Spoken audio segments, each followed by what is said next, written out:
David Basuki ya. Sebelumnya mari kita berdoa dulu ya.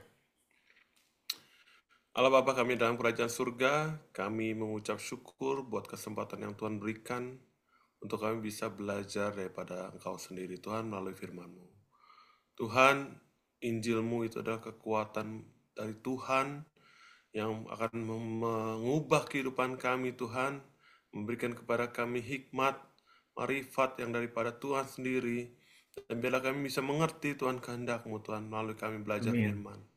Tuhan berkati Pak David, biarlah Engkau memberikan hikmat buat dia, biarlah apa yang disampaikan itu Tuhan, seperti yang Kau mau untuk kami bisa mengerti isi daripada firman-Mu. Dan juga berkati setiap kami Tuhan, berikan kepada kami hati yang mau belajar, telinga yang mau mendengar Tuhan, biarlah kami terus Tuhan berupaya sungguh-sungguh Tuhan untuk bisa mengerti firman Tuhan. Terima kasih buat kesempatan kami bisa belajar sama-sama di tempat ini. Dalam nama Tuhan Yesus. Amin. Amin. Oke, Pak David silakan. Thank you, bro. Shalom, selamat malam.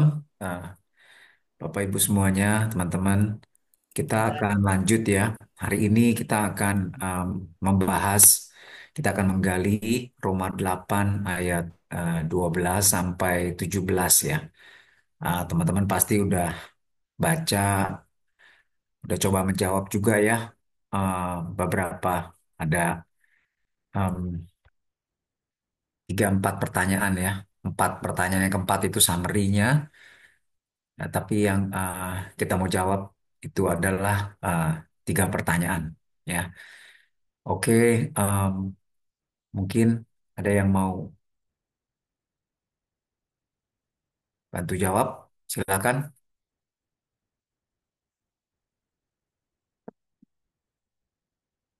Silakan teman-teman.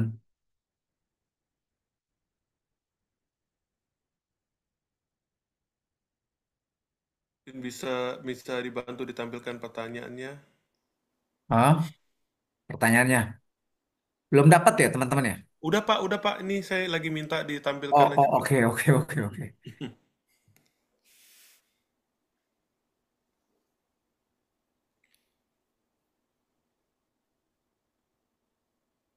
Apakah maksudnya dalam Roma 8 ayat 12 dikatakan bahwa kita adalah orang berhutang ya? Kepada siapa kita berhutang?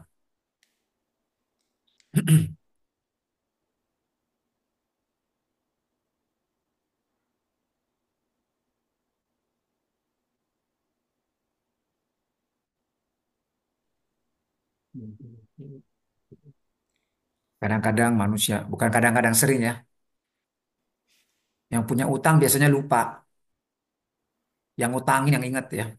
Terus satu lagi, yang ngutang Ya, biasanya lebih galak daripada yang kasih duit, kasih ngutang. Biasa gitu ya. Aduh kacau nih. Itu mah orang yang gak kenal Tuhan ya. Semoga kita semua nggak begitu ya. Saya coba jawab yang di pertanyaan yang itu. Ya, Aku sih eh, justru mendapatkan yang di ayat sebentar, di ayat yang ke 11. Sebentar. Kan ayat yang 12 yang menjadi pertanyaannya itu. ya. Jadi, saudara-saudara kita adalah orang berhutang. Gitu. Kenapa kok jadi kita punya hutang?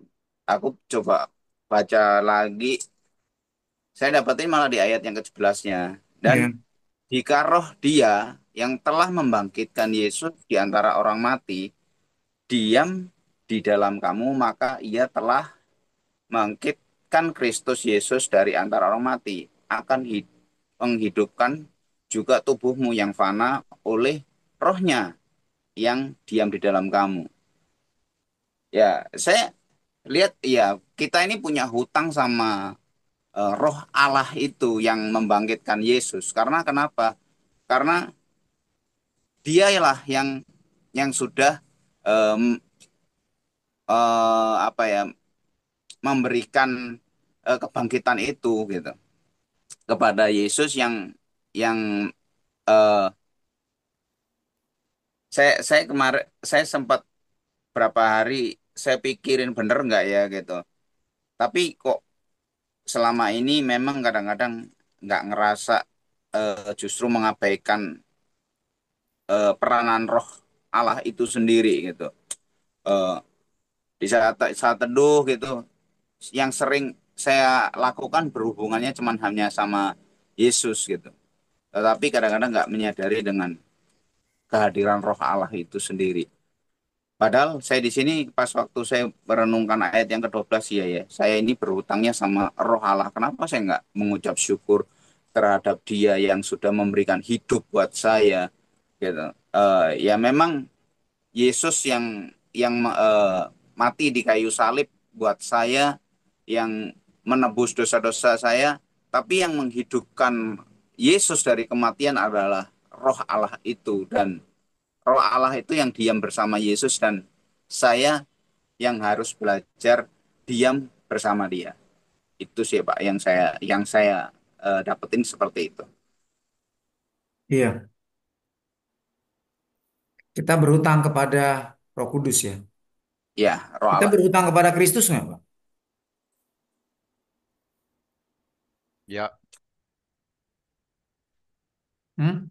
ya, Ya, berhutang kepada Roh Yesus. Kudus juga berutang sama Yesus. Kita berhutang sama Bapa di sorga nggak? Iya, Ya, karena dia sama. yang membangkitkan Yesus dari dari kubur. Iya, jadi sama aja Pak. Ya, eh, Pak Bagus berdoa sama Tuhan Yesus, Roh Kudus tidak menjadi baper. Waduh, gue dicuekin dulu nih. Ya, ngobrolnya sama Yesus melulu. Saya didiemin, dicuekin. Aduh, ya, berduka cita nih, saya kecewa nih. Nggak begitu ya, Roh Kudus nggak begitu ya. Waktu kita meninggikan Roh Kristus, kita meninggikan Kristus, Roh Kudus juga dimuliakan, ya kan? Waktu kita memuliakan Tuhan Yesus, Bapa di sorga juga dimuliakan, ya kan? Jadi kita harus ingat banget, kita tidak menyembah tiga Tuhan, ya. Jadi kalau menyembah yang satu enggak. Jadi kayak misalnya dewa Hindu itu kan Brahmana, Siwa, Wisnu kan. Nah, yang jadi favorit banyak menyembah dewa Siwa karena Siwa itu yang mencabut nyawa, ya. Nah, jadi itu yang jadi fokus. Brahma dicuekin, Wisnu dicuekin. Nah, itu memang banyak banyak dewa, banyak Tuhan. Tapi kita tidak begitu, ya. Kita menyembah Kristus, kita juga sama dengan menyembah Bapa, menyembah Roh Kudus sama. Ya karena Allah yang kita sembah adalah Tritunggal. Jadi ada satu uh, teolog yang mengatakan bahwa yang kita sembah Wattnya itu satu. Watt apa yang kita sembah itu satu. Yang kita sembah itu satu. Ya. Tetapi who yang kita sembah tiga. Ya, wattnya satu, yaitu Allah, esensinya Allah, hakikatnya Allah satu. Watt Allah satu. Tetapi who-nya tiga pribadi. Ya, Allah Bapa, Putra, dan Roh Kudus. Tapi ketiganya Esa. Ya, jadi waktu kita berhutang kepada Roh Kudus, kita juga berhutang kepada Kristus, kita juga berhutang kepada Bapa di sorga, sama. Ya. Oke, berhutang apa kita? Kita berhutang kan? Berhutang apa kita nih?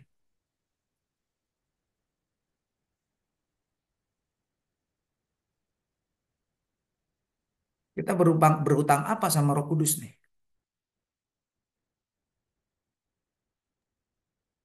Kalau saya teliti dari eh, perikop ini, ya berutangnya berutang kehidupan.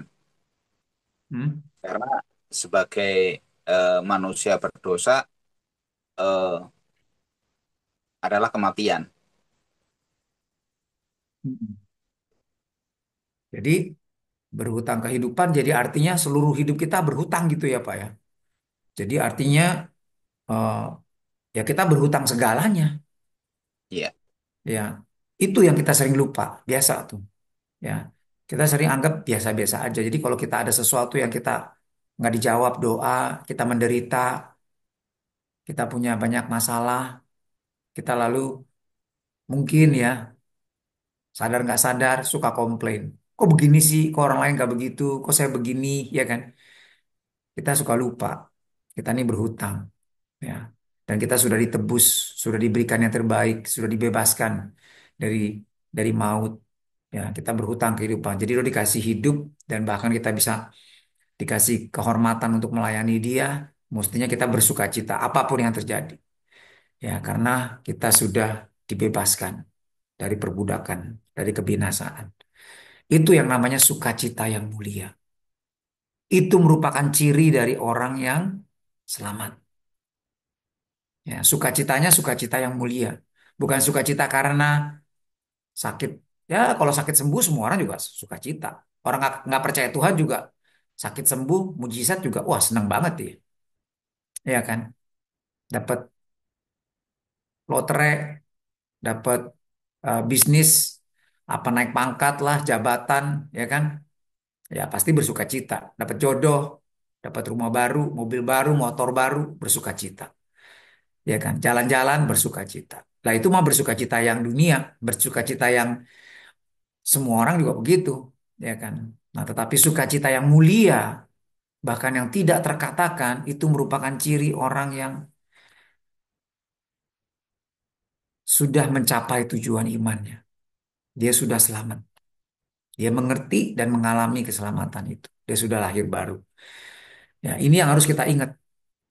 Ya, tapi kalau kita lupa itu, kita menjadi buta dan picik. Kita lupa dosa-dosa kita sudah diampuni. Ya, itu kita. Lupa kita nih berhutang. Ini gawat nih, ya. Kayak orang yang biasa kan, yang nagih utang, aduh mesti baik-baik, ngomongnya halus-halus. Kalau enggak yang utang itu marah-marah ya kan. Sering didatengin nggak ada di rumah, ya, kecuali debt collector deh ya, baru takut ya. Tapi kalau orang nagih utang biasa tuh yang utang itu lebih galak. Nah, semoga kita enggak. Ya, kita sadar, kita berterima kasih. Ya, tapi gini loh, menariknya, kita nih enggak. Sekarang gini, kita berhutang, kita wajib bayar utang nggak?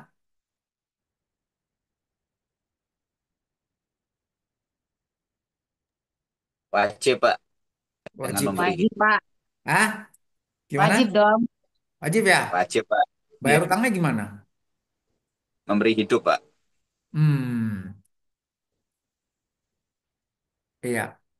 Makanya kalau ada yang bilang bahwa eh, karena kasih karunia kamu diselamatkan. Ya, itu bukan hasil usahamu, gratis. Iya benar, gratis karena kita nggak sanggup selamatin diri kita, nggak bisa. Tapi Tuhan selamatin. Karena itu kita punya utang. Utang apa? Utang, minimal utang budi sama Tuhan. Dan utang budi ini nggak bisa dibayar bahkan dengan nyawa kita sekalipun. Nah, sebagai orang yang berhutang budi, maka dia akan lakukan segala sesuatu, ya kan, sebagai ungkapan rasa terima kasihnya. Jadi bukan seperti utang harus bayar. Kalau udah bayar lunas ya bye-bye. Bukan begitu. Kita nggak bakalan bisa bayar. Kita utang budi tepatnya. Ya, ada orang yang berhutang budi kepada seseorang yang sudah menyelamatkan nyawanya. Misalnya dari sakit yang begitu berat. Ya, saya ingat tuh ada satu orang dikenalin sama satu dokter, dia kena stroke. Apa maksudnya? Ya sampai dia nangis-nangis juga ya. Stroke dia padahal dia mesti menanggung apa namanya keluarganya gitu ya. Dia harus bekerja gitu tapi dia kena stroke, dia nangis terus. Tapi ada orang teman gereja yang kenalin dia dokter sehingga dia bisa sembuh total ya. Waduh, dia sangat berhutang budi tuh sama orang itu ya.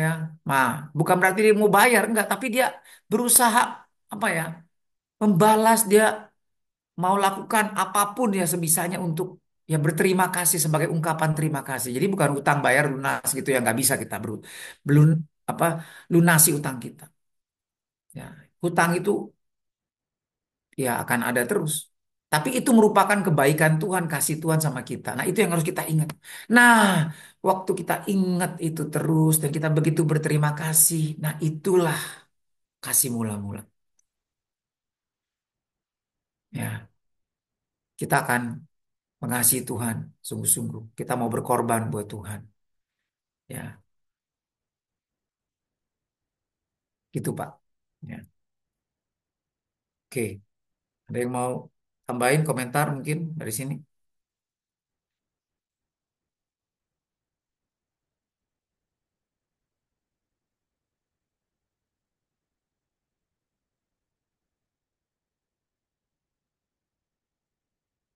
Jadi seorang hamba Tuhan namanya eh, Matthew Henry ya, dalam komentarnya mencatat bahwa kita nih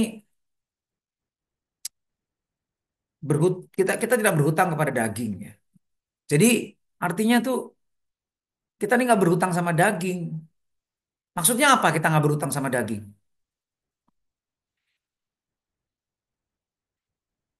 Ya. Jadi saudara-saudara kita adalah orang yang berhutang, tetapi bukan kepada daging. Karena daging harus disalibkan setiap hari, Pak. Ya. Ini apa ya namanya? Ini namanya figuratif ya, semantik, bukan harafiah. Kita berhutang kepada daging. Ini kata-kata yang apa ya? Ya bukan literal, artinya bukan makna sebenarnya, tetapi bagaimana maksudnya nih kita berhutang sama daging? Coba. Kita nih nggak berhutang sama daging, tapi banyak orang yang sepertinya berhutang sama daging. Ngerti nggak maksudnya? Coba kira-kira apa tuh maksudnya? Daging di sini ya kalau saya cerna eh, hidup menuruti duniawi, Pak. Hmm. Jadi kalau kita mementingkan duniawi berarti kita merasa berhutang sama hal-hal duniawi. Oh, gitu. Oke, ada yang lain? Kira-kira mau tambahin? Bu Kalau Yeni, yang berkaitan dengan ayat sebelumnya gimana? Pasal sebelumnya gimana? Ayat-ayat sebelumnya itu Pak David. gimana? Jadi kan kalau di ayat yang di Roma 8 di awal itu kan bahas tentang hukum Taurat. Jadi seolah-olah kalau kita sudah melakukan hukum Taurat, segala sesuatu yang bersifatnya kayak physically gitu ya, secara fisik, kegiatan-kegiatan fisik, hukum-hukum fisik, itu kita bisa seperti kayak ya sudah udah oke gitu. Jadi bicara tentang apa namanya yang kelihatan gitu, segala sesuatu yang kelihatan, misalnya kayak berpuasa lah atau apa segala sesuatu yang sifatnya daging gitu loh. Dan Sorry, bro, suaranya kok kecil banget ya? kecil ya, Kecil. kecil. Coba Oh gue nunduk nih volumenya Pak. digedein. Ntar. Eh, kalau di ayat pasal 8 ayat di awal Pak, Hmm, hmm. kan itu kan kita itu kan di situ bahas tentang seolah-olah kalau misalnya kamu sudah melakukan hukum Taurat itu kamu udah oke gitu. Padahal kan nggak ada yang bisa gitu ya. Nggak ada yang bisa bicara tentang daging gitu ya. Di ayat 3 sebab apa yang tidak mungkin dilakukan hukum Taurat karena tidak berdaya oleh daging telah dilakukan oleh Allah dengan jalan mengutus anaknya sendiri dan sebagainya. Nah, jadi kayak ada tuntutan tuntutan hukum Taurat di dalam yang sifatnya daging gitu. Nah, setelah itu Paulus kasih tahu bahwa kamu tuh bukan bukan berutang sama hal-hal tersebut gitu loh. Kamu tuh berutang keselamatan sama Tuhan gitu loh. Karena kasih karunia Tuhan kamu diselamatkan, bukan karena kamu melakukan hal-hal yang sifatnya hanya sebagai untuk memenuhi hukum Taurat itu gitu. Bisa nggak seperti itu, Pak David? Iya, ya ini cuma gambaran aja sebenarnya. Maksudnya gini loh, kita nih berhutang, ya, tapi bukan kepada daging. Jadi artinya berhutang kepada siapa? Lawannya daging ya roh. Ya Roh. tadi Pak Bagus ngomong udah benar. Nah, tapi kita sepertinya berhutang kepada daging. Artinya apa tau nggak? Artinya kita terus-menerus melakukan apa yang disuka oleh daging. Nah, kalau kita berhutang kepada Allah, kita akan melakukan apa yang Tuhan Allah suka. suka. Ya. yang selalu Tuhan suka. Karena kita berhutang sama dia, maka kita akan melakukan apa yang dia senang terus. Ya kan? Kita berhutang budi sama seseorang, maka kita akan berbuat sesuatu yang selalu menyenangkan dia. Kenapa? Karena saya utang budi, saya sangat berterima kasih. Bukan kayak utang, aduh utang nih mesti dibayar nih, utang mesti bayar. Bukan begitu ya. Tetapi begitu berterima kasihnya sehingga kita, istilahnya ada orang bilang, aduh, kalau gua mah, ya kalau dibaikin orang mah, gua akan lebih lagi baik sama dia deh. Nah, ibaratnya kayak gitu kan. Dia kan mana mungkin ya Tuhan udah kasihnya apa selamatin kita ya dari kematian. Kita nggak mungkin bisa lakukan yang setimpal lagi. Tapi setidak-tidaknya apa yang ada dari kita kita persembahkan yaitu hidup kita. Makanya Paulus juga bilang kan Roma 12 itu kan karena semuanya dari Tuhan, keselamatan dari Tuhan. Karena itu saudara-saudara ya kan demi kemurahan Allah, kebaikan Allah. Ya, aku menasihatkan kamu supaya kamu mempersembahkan tubuhmu sebagai persembahan yang hidup, kudus, dan yang berkenan kepada Allah, yang menyenangkan Tuhan. Itu adalah apa? Itu adalah Ibadah yang sejati. Padamu yang sejati. kurang tepat. Ah, Itu adalah persembahan yang sepantasnya. ah, Bahasa Yunaninya logiken latreiai. Makanya di dalam King James, di dalam Alkitab bahasa Inggris dikatakan reasonable service. Pelayanan yang sepantasnya. hmm. Itu standar minimal. Di bawah itu nggak pantas dipersembahkan kepada Tuhan. Kenapa? Karena kita berhutang total sama Tuhan. Kehidupan kita semuanya berhutang. Semua dari Dia. Mulai dari kelahiran kita bisa bekerja, kita punya fisik tubuh semua yang lengkap semua. Bahkan keselamatan yang kekal Dia berikan kepada kita, kita hutang habis-habisan sama Tuhan. Jadi apa yang bisa kita balas? Apa yang layak kita persembahkan kepada Tuhan? Ya semuanya. Kalau nggak semuanya, nggak pantas. Karena itu Tuhan Yesus bilang siapa yang mau mengikut aku harus menyangkal dirinya, pikul salib setiap hari. Artinya apa? Total itu. Jadi seperti itu loh.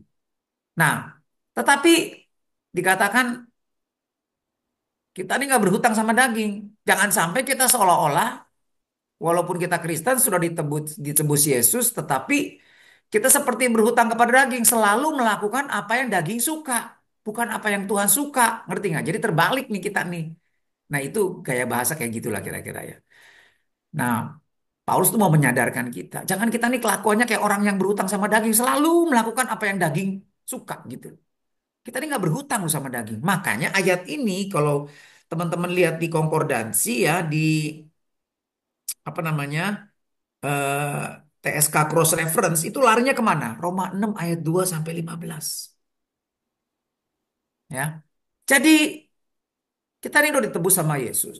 Kalau gitu kan karena kasih karunia kita sudah diselamatkan. Kalau gitu nggak apa-apa dong ya kita buat dosa kan sudah ditebus. Kan kita sudah ditebus dosa yang lampau sekarang masa depan. Dan karena kasih karunia. Jadi semakin lihat kasih karunia semakin jelas besar kasih karunianya. Mari kita buat dosa supaya kasih karunia bertambah-tambah. Apa jawab Paulus? Sekali-kali tidak. Roma 6 ayat 2. Bukankah kita telah mati bagi dosa? Bagaimana kita masih dapat hidup di dalamnya? Ya kan? Atau tidak tahukah kamu bahwa kita semua yang telah dibaptis dalam Kristus telah dibaptis dalam kematiannya? Demikian juga kita telah dikuburkan bersama-sama dengan dia oleh baptisan dalam kematian supaya sama seperti Kristus telah dibangkitkan dari orang-orang mati oleh kemuliaan Bapa. Demikian juga kita akan hidup dalam hidup yang baru. Ya. Karena kita tahu bahwa manusia lama kita telah turut disalibkan supaya tubuh dosa kita hilang kuasanya agar jangan kita menghambakan diri lagi kepada dosa. Ya, lihat nih. Aduh, sorry nih. Saya ada tuh. Oke ya. Jadi saya kasih lihat ini keywordnya deh. Ya, teman-teman lihat ya.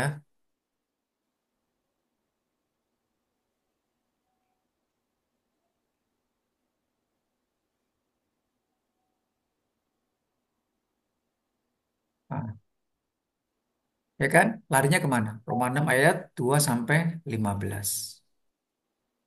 Ya. Jadi nih lihat. Ya, teman-teman lihat nggak? Jadi ini larinya ke situ. Tadi yang saya bacain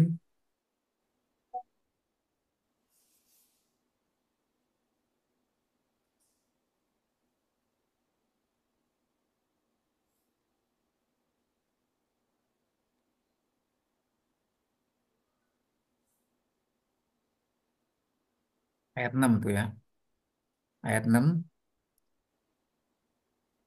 Karena kita tahu bahwa manusia lama kita telah turut disalibkan supaya tubuh dosa kita hilang kuasanya. Agar jangan kita menghambakan diri lagi kepada dosa. Sepertinya kita berhutang kepada dosa. Kita jadi hamba dosa. Ya, tidak. Tapi kita berhutang kepada Allah. Karena itu hendaklah kita menjadi hamba Allah. Jadi semua orang Kristen yang benar itu adalah hamba Allah. Hmm. Karena dia berhutang total kepada Tuhan. Karena itu kita mempersembahkan, sudah sepantasnya kita mempersembahkan tubuh kita sebagai persembahan. Tubuh ya, artinya tubuh. Ada yang tanya sama saya, boleh nggak tato? Coba saya tanya teman-teman, boleh nggak tato?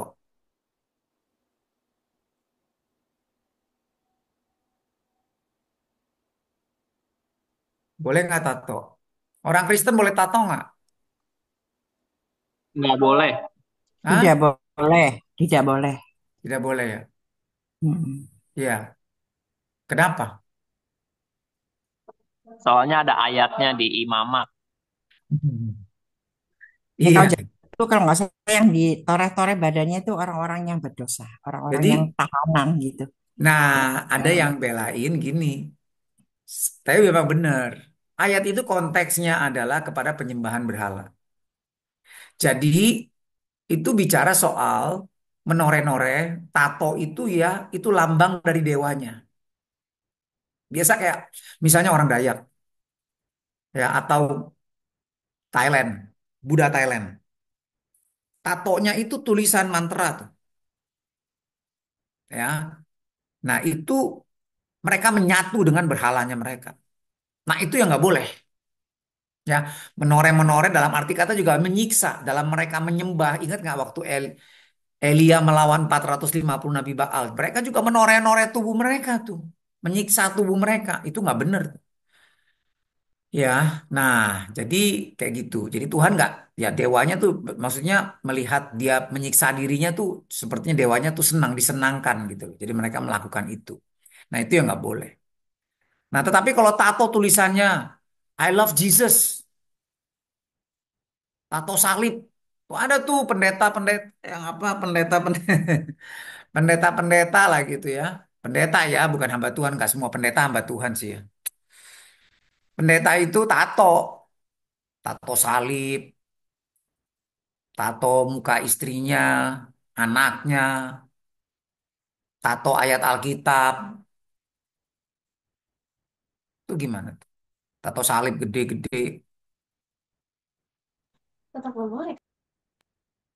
ya. Nah, jadi intinya ya coba gimana? Ada yang mau kasih komen?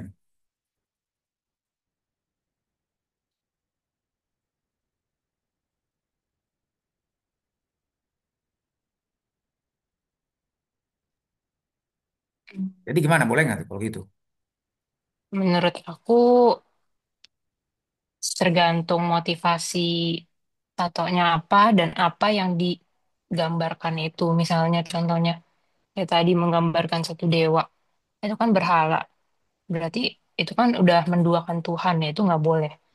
Tapi misalnya kalau mau mau dia dia pengen tato tulisan Tuhan Yesus atau gambar salib karena dia eh, menganggap Tuhan Yesus dan salib itu ataupun misalnya tulisan lah atau gambar lain misalnya keluarganya kan itu penting buat dia ya dia pengen jadiin itu suatu kenangan di badan dia ya itu boleh-boleh aja jadi Hmm. tergantung tujuan sama apa yang dia gambarkan di tato itu.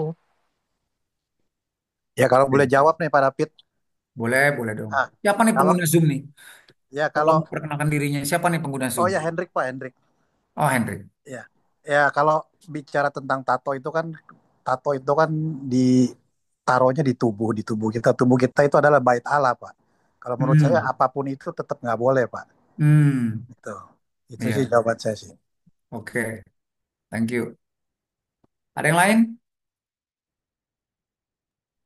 Ya, kalau menurut saya juga nggak seperti itu juga, tapi terutama adalah jadi batu contohan buat yang lainnya. Jadi Iya. orang yang lemah imannya ikut-ikutan gitu. Oke. Itu kan bukan tidak menjadi contoh yang baik. Ya. Iya. Iya, jadi di dalam Kristen itu tadi ya, kita harus benar-benar patokannya memuliakan Allah. Sesuatu yang tidak berdasarkan iman itu dosa. Jadi waktu tato kita beriman kan. Tapi beriman bukan asal aku yakin. Aku melakukan ini buat Tuhan. Ntar dulu. Ya, iman yang benar dasarnya firman Tuhan.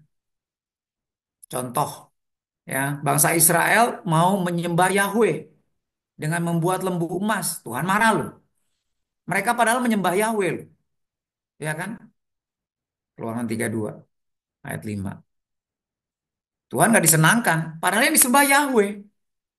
Ada yang bilang, kan yang penting hatinya, Pak. Iya, betul hatinya. Tapi caranya kalau nggak Alkitabiah juga, ya kan?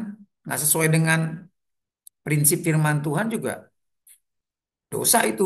Karena dasar iman adalah firman Tuhan. Ya, jadi iman itu adalah keyakinan berdasarkan firman Tuhan. Jadi dasar firman Tuhannya apa? Gitu. Nah, beriman. Oke, sekarang apakah dengan bertato itu dia lebih dekat sama Tuhan? Membangun iman dia? Karena Paulus bilang begini, segala sesuatu boleh. Tapi apakah berguna? Apakah itu jadi batu sandungan nggak? Seperti yang Bu Yani bilang. Apakah itu membuat kita lebih dekat kepada Tuhan? Ya kan? Kalau enggak, jangan. Kalau nggak membangun iman kita, jangan. Ya kan? Kalau gara-gara kita ditato, wah kita semakin cinta Tuhan, hidup gila-gilaan buat Tuhan, total penyerahan hidup buat Tuhan. Oke, tapi buktiin penginjilannya makin semangat, ya kan? Tapi ya, dari yang saya lihat ya, pendeta-pendeta yang tato nggak ada yang bener. Todd Bentley, amburadul. Walaupun itu tatonya dia sebelum Kristen ya, ya sebelum Kristen dia. Oke, kalau itu sih apa boleh buat, ya nggak? Ya, tetapi saya lihat pendeta-pendeta yang ditato itu ya kayak begitu, amburadul. Satu lagi, dua lagi pendeta yang tatoan setelah jadi Kristen. Saya lihat tuh nggak ada yang benar. Ya, di Indonesia dua yang percaya begitu ya, Frankie Sihombing, ya selingkuh, ya kan tinggalin istrinya hampir bunuh diri, ya kan. Jadi ada lagi satu, ya, ya ini udah istrinya sampai dikonselingin ya. Ini pendeta, istrinya juga pendeta loh pada. Dia sering masuk Instagram, ya, tato-tatoan, tatonya sih ya itu, kata-katanya ya gitu ya, saklip segala macam. Tetapi ya itu badannya gede, keker, selingkuh juga akhirnya. Tapi tetap pelayanan, ya. Jadi saya lihat banyak banyak mudaratnya gitu loh daripada benefitnya. Dan satu lagi, teman-teman kalau klik ya jurnal medis, itu merusak tubuh loh tato itu. Itu efeknya bisa kanker darah loh. Karena tinta itu nggak bagus. Tinta itu waktu masuk ke tubuh, darah, ya, ke dalam darah itu campur sama darah itu karsinogen. Ya, itu ada jurnal medisnya tuh. Ya. Tapi ada yang bilang, oh banyak juga yang sampai tua tuh nggak apa-apa. Iya, sama juga kayak ngerokok. Iya kan? Ada juga yang umur sampai 80 masih merokok. Tapi hitung coba yang mati gara-gara rokok, ya kena kanker, kena apa namanya jantung, ya kan, paru-paru, ya kan, berapa banyak. Ya, jadi itu nggak baik gitu. Ya, dari kesannya juga nggak membuat orang lihat kita bertato gitu ya. Semakin mereka lihat, wah bikin mereka bertobat gara-gara lihat tato kita. Kayaknya enggak ya, ya kan. Justru malah, waduh kok tato begini, kok pendeta gini ya, kok hamba Tuhan tatoan gini ya? Kayak preman. Preman kan juga banyak yang tato salib kan, ya kan? Di Amerika tuh, yang orang hitam tuh, tato salib gede-gede, nggak pakai baju jalan-jalan di jalan. Coba orang lihat dia bertobat nggak? Oh enggak, kabur langsung, ya kan? Ada tato Yesus, Bunda Maria gitu. Orang-orang apa tuh namanya Meksiko gitu kan? Gangster itu, ya kan? Jadi nggak membuat orang bertobat gitu loh. Jadi nggak memuliakan Tuhan. Ya, ingat kita berhutang kepada Tuhan. Berdoa deh, tanya deh Tuhan. Tuhan bilang nggak apa-apa tato banyakan. Ya. Nah itu mesti diteliti itu. Pasti bukan suara Tuhan itu. Oke, eh, lanjut ya kita ya. Jadi tadi saya bilang eh, Matthew Henry ya dalam komentarnya mengatakan bahwa kita ini nggak berhutang sama daging. Jadi jangan hidup dalam kedagingan gitu loh maksudnya. Tapi kita berhutang kepada Kristus dan kepada Roh Kudus. Kita berhutang semuanya, segalanya. Segala yang kita punya, segala yang bisa kita lakukan, ya. Kita berhutang ribuan obligasi, ya. Kita berhutang kayak obligasi itu surat berharga gitu ya, tanda bonds gitu ya, pinjaman hutang, hutang jangka panjang gitu loh. Ya, bonds and obligations. Ya, kita berhutang ribuan bonds and obligation. Kita berhutang ribuan hutang jangka panjang kepada Tuhan. Artinya kekal. Kita berhutang kekal kepada Tuhan. Kenapa? Karena kita sudah dilepaskan dari kematian, kebinasaan yang kekal. Ya, begitu besar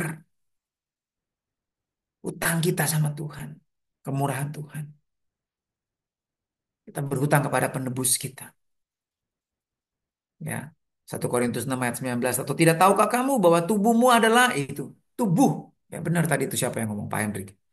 Tubuh kita adalah bait Roh Kudus yang diam loh di dalam kita.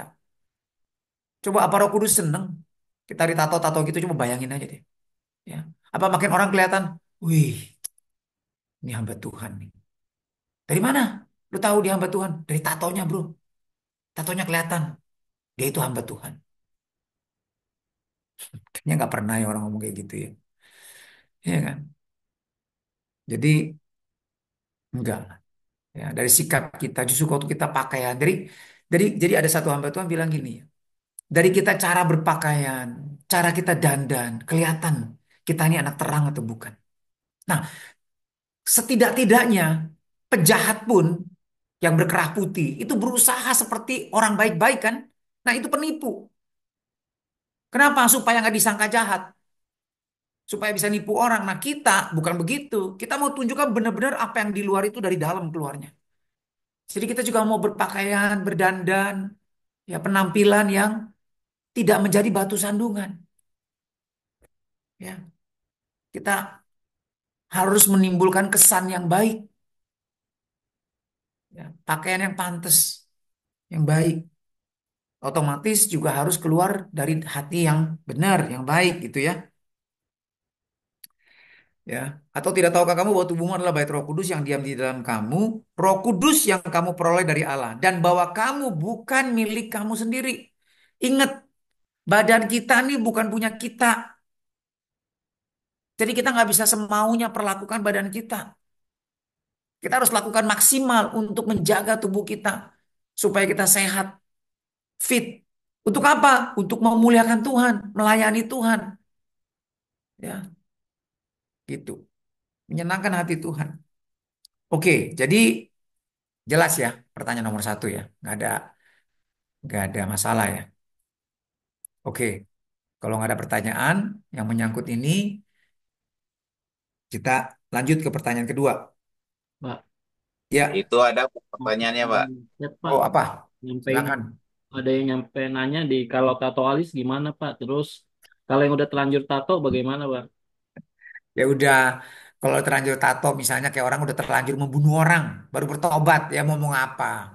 Ya kan, ya sudah bertobat, ya kan. Jangan lagi tambah tatonya, jangan lagi bunuh orang. Dulu penjudi, sekarang jangan judi lagi, ya kan? Ya kan, dulu penipu, ya kan? Utang nggak bayar, sekarang jangan lagi bayar utangnya. Kalau yang bisa direstitusi, jadi gini, yang bisa direstitusi direstitusi, ya kan? Tapi nggak semua dosa bisa direstitusi. Restitusi itu artinya dibalikin, gitu loh. Ya kan? Ada yang kita sudah lakukan, ya kita nggak bisa balikin lagi. Tato kan nggak bisa balikin lagi. Ya udah, jangan lagi tato, ya kan? Ya kalau bisa pakai baju jangan tangan panjang, jangan pamer-pamer tatonya lagi, ya kan? Pakai baju yang panjang. Jadi ya kalau terpaksa ketemu, sorry ini ngomong, ya sorry ini saya sebelum kenal Tuhan, ya saya nggak bangga dengan ini. Nah malah jadi kesempatan buat bersaksi tuh, ya kan? Bagus tuh, ya kan? Dengan begitu, oke ya. Jadi nah, ya kalau buat lebih baik ya nggak kelihatan itu ya. Tapi kalau bisa ya kalau saya dengar-dengar juga yang namanya tato itu nggak bagus ya karena buat kesehatan itu nggak bagus ya. Ya dulu kan nggak tahu kita ya. Ya udah sekarang jangan lagi gitu aja ya. Saya pikir gitu Pak. Ya dalam Tuhan nggak ada yang harus begini, harus begitu. Semua karena kesadaran. Jadi Kristen itu agama orang dewasa, bukan agama kanak-kanak. Kalau agama kanak-kanak kayak hukum Taurat tuh, harus begini, gak boleh begini. Kalau nggak begini, potong. Kalau begini, rajam. Kalau begini, ya kan, gimana gitu loh, ya kan? Enggak, tapi kesadaran, ya. Karena keluar dari hati yang mengerti kebenaran firman Tuhan, ya. Itu, oke. Kita lanjut ya ke pertanyaan kedua. Oleh Roh, kamu mematikan perbuatan-perbuatan tubuhmu, perbuatan daging, kamu akan hidup. Bagaimana cara oleh Roh kita mematikan perbuatan-perbuatan tubuh atau daging kita?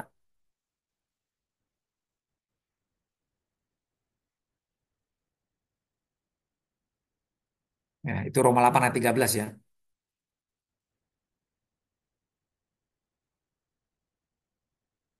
Sebab jika kamu hidup menurut daging, kamu akan mati. Tetapi jika oleh roh kamu mematikan perbuatan tubuhmu, kamu akan hidup. Nah, bagaimana nih caranya nih? Oleh roh mematikan perbuatan-perbuatan tubuhmu supaya kita hidup. Supaya kamu hidup. Gimana caranya? Silakan.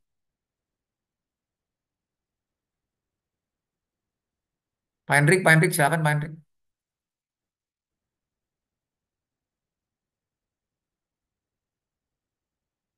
Ya Pak, ya, Ya, Pak. ya bagaimana caranya untuk bisa tidak hidup di dalam daging ya hidup di dalam roh Pak. Satu-satunya jalan ya roh yang ada dalam diri kita ya kita hidupi. Kalau kita nggak hidupi ya otomatis kita dipimpin hidup oleh daging. Ya, gimana menghidupi roh itu, Pak? Tangkal diri pikul salib Pak setiap Oh, hari. mantap. Street Oh, gitu, Pak. ya. Ada lagi yang lain? Mau nambahkan? Silakan. Pak Sony, gimana Pak? Ada tambahan? eh, sesuai dengan program gereja kita, sesuai dengan program gereja kita, disiplin rohani membangun manusia roh, Pak. Oke, mantap. Ada lagi yang lain? Ya, dengan uh, terus manusia roh dibangun, tapi tidak otomatis itu butuh proses terus-menerus sepanjang Hmm, hidup kita. Itu. Jadi iya. butuh terus-menerus ya kita diubahkan gitu. Jadi kalau kita ada berperan aktif, kasih karunia Tuhan yang memampukan kita, tapi tidak otomatis terus berjalan. Misalnya sabar, tingkatnya ada lagi, nanti ujian lagi sampai yang Tuhan kehendaki selama hidup kita terus proses itu aja yang saya Nah, sampaikan. pengalamannya Ibu Yeni gimana, Bu? Caranya hidup oleh roh, matikan daging itu? Ya, ya kita menurut firman Tuhan kan misalnya sabar gitu, itu maunya kita berontak gitu, tapi ingat Roh Kudus ingat pikul salib nggak boleh. Terus kita belajar pada tingkat tertentu, misalnya orang lagi misalnya kita dikata-katai gitu, pertama kita mau nurut, kita berdoa, Tuhan berikan kemampuan. Satu tingkat bukan berarti sudah selesai. Ternyata ada lagi ujian ujian kesabaran yang lebih berat nanti gitu. Tapi terus jadi kita ingat yang dulu Tuhan tolong, sekarang kasih karunia Tuhan memampukan kita lagi dengan kita mau gitu. Jadi manusia roh kita harus dibangun terus melalui mesbah pagi, melalui firman. Kalau enggak pikiran kita, pola pikir kita, kalau konsep kita bukan di dalam roh, kita enggak akan kuat. Karena itu kedagingan yang keluar. Selama hidup ini kita terus diisi dengan kebenaran firman Tuhan, manusia roh kita dibangun terus menerus mematikan daging itu terus menerus seperti kesabaran nanti ada lagi ujian kesabaran yang lebih berat lagi. Jadi bukannya lebih ringan, kadang lebih berat. Tapi Tuhan memampukan kita. Jadi lama-lama kita ingat, oh ya, semua hidup ini kita merasa dapat kekuatan setiap kali. Oh ya Tuhan, ingat Tuhan berikan aku kekuatan. Seandainya gagal, ulangi lagi. Katanya kalau ujiannya itu gagal, ulangi lagi pada tingkat tertentu. Jadi selama hidup ini ujian terus, terus menerus gitu. Itu yang saya Iya. alami begitu, Pak. Iya. Nah, eh, ada nggak yang mau kasih contoh yang praktisnya gimana? Ya, bagaimana kita oleh roh mematikan perbuatan-perbuatan tubuh. Contoh praktis. Ya, bagaimana kita oleh roh, maksudnya gimana tuh prakteknya tuh? Oleh roh kita mematikan perbuatan-perbuatan tubuh. Karena di sini dikatakan jika oleh roh kamu mematikan. Jadi gini, kalau kita mematikan, iya memang sih kita menyangkal diri, iya. Terus bagaimana tuh caranya? Ya, maksudnya oleh roh kamu mematikan perbuatan-perbuatan tubuh, maka kamu akan hidup. Karena gini loh, orang agama Buddha pun, teman saya, itu juga menyangkal diri loh. Ya, dulu main perempuan, dulu minum. Enggak sekarang, enggak main perempuan, enggak minum. Bukan cuma itu, cacai. 20 tahun udah sekarang, bukan cuma setahun 2 tahun loh, bukan KW-KW itu, bukan kaleng-kaleng tuh. Cacainya sampai 20-an tahun cacai dia. Sampai sekarang masih cacai. Kemarin saya baru setahun sekali biasa ketemu kita. Ya karena dulu pernah satu perusahaan. Ya, orang Malaysia. Oh itu dia. Nah itu saya mau tanya, itu menyangkal diri nggak? Itu mematikan perbuatan daging? Itu namanya oleh roh mematikan perbuatan tubuhnya bukan? Iya kan? Dia setia sama, maksudnya sayang istri, ya kelihatan lah benar-benar. Wah pelayanan, ya kan di panti jompo. Pelayanannya bukan pelayanan cuma nyanyi-nyanyi, khotbah loh, bukan. Tahu nggak pelayanannya ngapain? Mandiin orang tua. Bapaknya aja dia kan laki-laki ya. Dia mandiin yang laki-laki. Cebokin, ganti pampers, aduh suapin makan. Corok loh. Yang maksudnya yang udah invalid gitu loh. Dia pelayanan dia Buddha Seci. Nah, saya mau tanya, itu termasuk mematikan perbuatan-perbuatan tubuh menyangkal diri? Begitu bukan tuh? Nah sekarang kalau bukan apa bedanya sekarang kita? Bagaimana kita oleh roh mematikan perbuatan-perbuatan tubuhmu? Memikirkan hal-hal yang dari roh, Pak. Jangan memikirkan dunia lagi. Ini maaf dengan Pak siapa nih? Herman, Pak. Apa? Memikirkan hal-hal yang dari roh, Pak. Halaman. Jangan Ah, memikirkan hal dunia lagi. iya, bagus. Jadi itu kuncinya. Ya, memikirkan. Gimana Pak memikirkan dari jadi nggak mikirin dunia lagi, memikirkan dunia lagi, mikirannya sorga dulu gitu Pak. Langit baru, bumi baru gitu atau gimana? Biasanya pikiran-pikiran roh itu kan pasti kan hasilnya pasti kayak kasih, sukacita, damai sejahtera. Terutama penguasaan diri salah satunya, Pak. Hmm. Terus apa ya? Cenderung kan kita kayak memikirkan hal-hal yang sesuai dengan keinginan Roh Kudus gitu, Pak. Iya. Jadi kayak lebih taat gitu. Misalnya mikirinnya gimana Pak? Mungkin kayak apa hal yang dilakukan atau keputusan kita sesuai dengan firman Tuhan atau enggak gitu, Pak. Punya pengalaman nggak Pak pribadi? Biasanya sih kalau kalau kita memulai bangun pagi atau mulai hari itu dengan membaca firman atau dengan lebih merenungkan firman di pagi-pagi itu biasanya nanti kita pas ada sepanjang hari itu ada kayak kejadian atau sesuatu tuh kita bisa diingatkan kembali atau kita lebih mawas lagi ternyata oh kita dapat firman ini kita bisa belajar ini karena kita akan menghadapi situasi atau kejadian seperti ini gitu Pak. Hmm. Oke, ada lagi Mau yang share lain? nih Pak Basuki. Iya, iya Pak, silakan. Ya, pengalaman saya ini pengalaman nggak teori ya, pengalaman saya. Dulu terikat dengan percabulan, kenajisan. Caranya adalah datang ke Tuhan. Dulu saya menghindar karena merasa nggak layak, nggak bakal bisa. Saya datang ke Tuhan, nggak ada jalan lain karena Roh Kudus sendiri yang kasih tahu. Datang ke Tuhan, serahin tuh semua di hadapan Tuhan, akui di depan pasangan kita, mesti diakui supaya iblis juga dengar itu, bertobat, dan selebihnya itu Roh Tuhan, Roh Kudus yang akan hidup dalam kita itu yang akan pimpin kita. Itu ayat berikut sih. Kalau kita sudah mematikan daging, kita pasti dipimpin Roh. Itu otomatis tanpa bersusah payah yang seperti Pak Basuki tadi bilang, orang Buddha, saya yakin mereka hadapin godaan tuh pasti gemeteran. Kalau hidup di dalam roh, godaan itu datang, tapi jadi sepantar karena kita udah nyerahin semua ke Tuhan. Lawannya jadi sepantar. Enggak berasa, kan Tuhan bilang juga kuk yang kupasang enak dan ringan. Enggak merasa, wah berat ya hadapin godaan seperti itu. Enggak sih. Untuk pikul salib, menyangkal diri, saya juga ada amarah, emosi dulu. Sekarang dengan mudah diatasi, simple. Memang setelah kita hidup dalam roh, pasti memikirkan hal-hal dari roh itu udah pasti. Itu setelah dipimpin oleh roh. Tanpa kita dipimpin roh, udah pasti yang pimpin daging. Itu aja sih kayaknya pengalaman pribadi. Oke, thank you.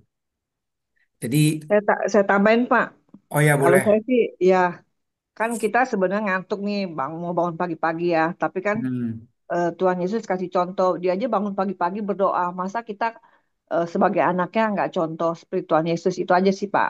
Jadi saya iya, bangun pagi-pagi walaupun ngantuk Pak. iya, betul Bu. Iya, jadi kita lakukan itu karena kita ingat kita berhutang budi kepada Tuhan yang sudah serahkan yang terbaik buat kita, berikan yang terbaik, ya kan? Dengan kita ingat itu terus, itu juga salah satu contoh, ya.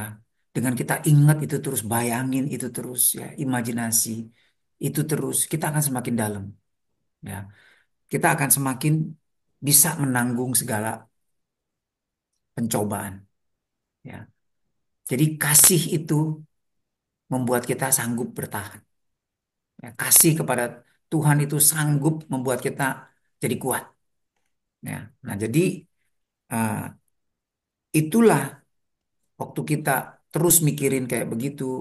Nah, maksudnya apa sih sekarang mikirin? Ya, mikirin kebaikan Tuhan. Ya, itu yang disebut karena itu pandanglah Yesus. Apanya yang dilihat? Yang dilihat adalah firman-Nya udah pasti. Yang dilihat adalah kasihnya kepada kita. Yang dilihat adalah apa yang dia perbuat buat kita. Itu maksudnya bukan memandang lukisan Yesus kayak kayak siapa namanya tuh.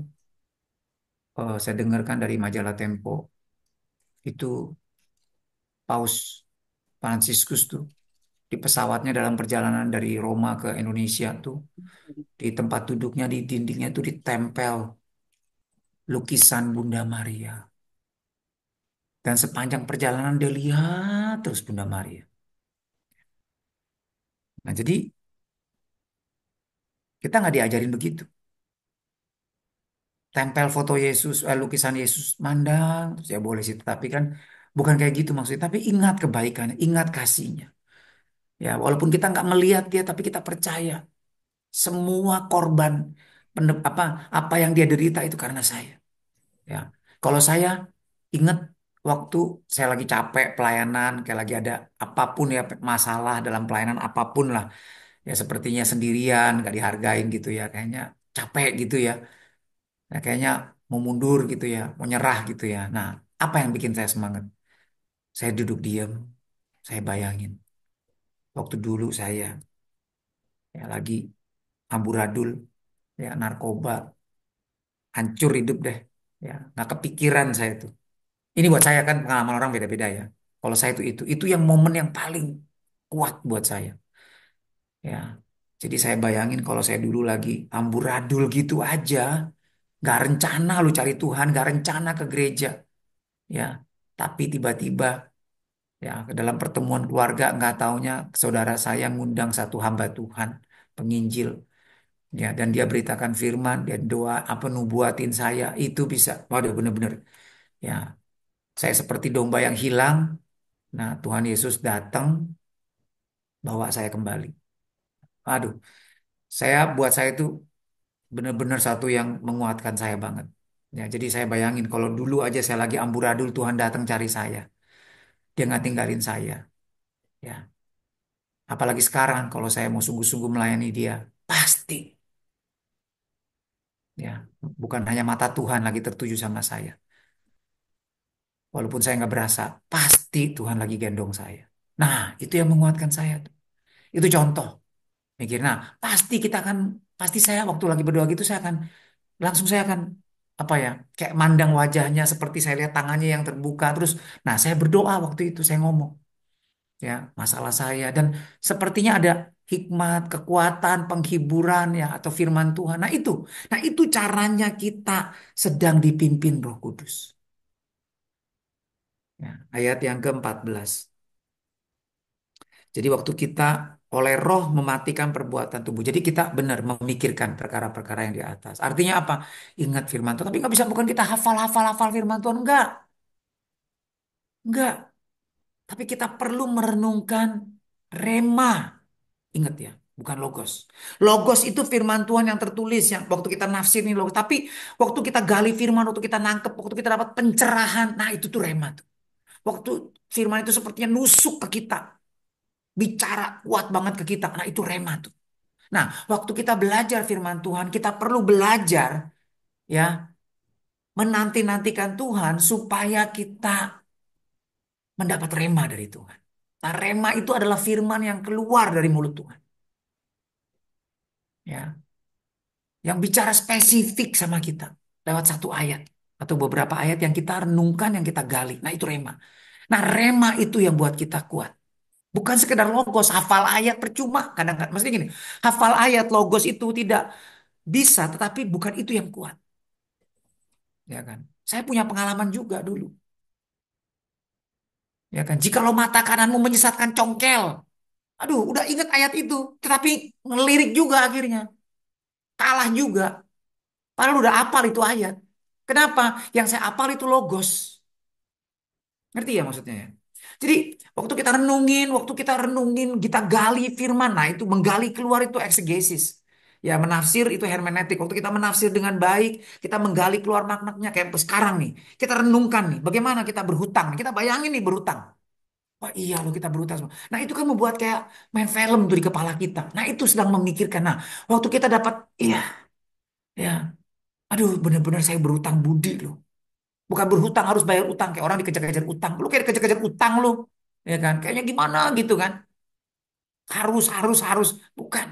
Tetapi rasa kita nih berhutang budi sama Tuhan. Nah itu akan buat kita gak sembarangan tuh hidup kita pasti. Kita akan pikirin, kalau tato gini, kalau gua tato nih ya Tuhan senyum gak ya? Sekalipun saya tato salib, kira-kira Tuhan Yesus bilang, good boy, aku bangga sama kamu nak. Tatonya bagus sekali. Ya, gambar salib. Aduh, benar-benar luar biasa kamu anakku. Coba bisa bayang begitu. Ya kan? Nah, kita akan selalu membayangkan yang sesuai dengan firman Tuhan. Nah, itu memikirkan ya hal-hal yang dari Tuhan. Nah, Maaf Pak, waktu Pak ya, David izin nanya sebentar Pak. Yang logos itu apa Pak ya tadi Pak ya? Jadi artinya apa? log- logos itu luas. Logos. Oh, Logos itu bisa beberapa arti. Nah, oke, sekarang kita lihat ya logos ya. Ini apa namanya? Ini eastwordnya masih kelihatan ya, teman-teman ya. Masih, Pak.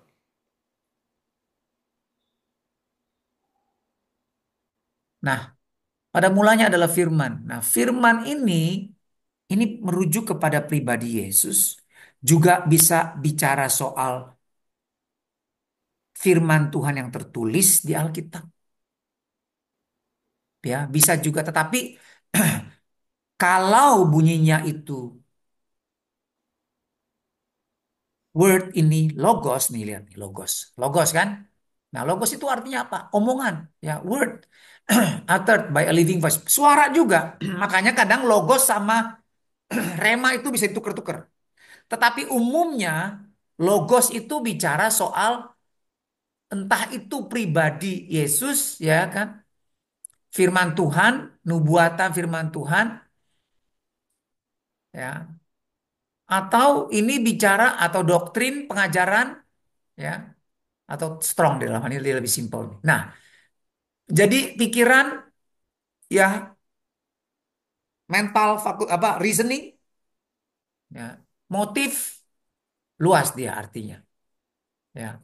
Dan sebenarnya waktu Pak Yohanes menulis ayat ini, dia sedang mengambil istilah yang populer pada zaman dia, yang dilahirkan dari filsuf Yunani.